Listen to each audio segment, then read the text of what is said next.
Depuis pas loin d'un siècle qu'une baderne autrichienne obsédée s'est mise en tête qu'Oedipe voulait sauter sa mère, la psychanalyse a connu sous nos climats le même engouement que les bains de mer ou le Paris mutuel urbain.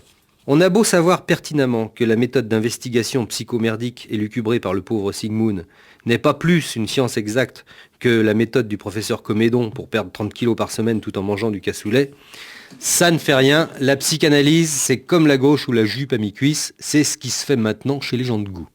Ce scepticisme à l'égard de la psychanalyse, mais aussi de la psychologie et de la psychiatrie, qui s'y réfère de plus en plus, me vient, selon mes docteurs, des données de base primaires d'un caractère brutal et non émotif qui me pousse à manger le pilon du poulet avec les doigts ou à chanter l'ouverture de Tannhauser dans les moments orgasmiques.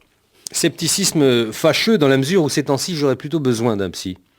Alors pour tenir, je suis obligé de me shooter au pain total, et comme il y a pénurie de pain total, je me défonce au pain complet malgré le risque de brioche. En dernier recours, je me suis ordonné une séance quotidienne de thérapie de groupe, tous les soirs.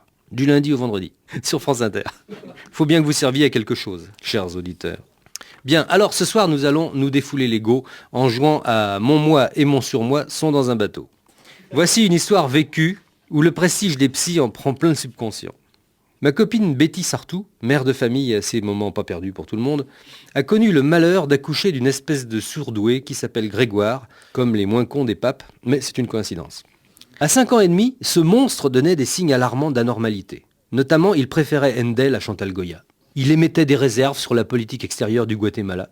Et surtout, il savait lire, malgré les techniques de pointe en vigueur à l'éducation nationale.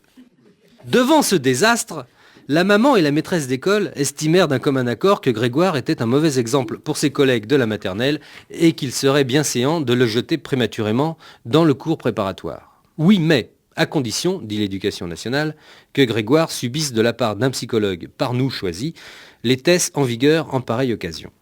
Aujourd'hui, mon amie Betty et son superminus se présentent au cabinet du psy, en l'occurrence une jeunesse binoclée de type « touche pas à mon diplôme ». On prie la maman de rester dans la salle d'attente. 25 minutes plus tard, la psychologue, dont le front bouillonnant se barre d'un pli soucieux, libère le gamin et accueille la mère. « Madame, votre fils Grégoire peut sauter une classe. Il en a la maturité. Il a parfaitement réussi les tests de latéralisation. » Alors là, je vous explique, en gros, ça signifie que si on lui présente une cuillère, il aura tendance à l'attraper plutôt avec sa main droite qu'avec son pied gauche. C'est ça. Là. Malheureusement, reprend la psy, madame, je ne vous cacherai pas qu'il semble souffrir de troubles affectifs, probablement dus à un mauvais climat familial. Voyez le dessin qu'il vient de réaliser. Je lui avais demandé de dessiner papa et maman. C'est assez clair, non ?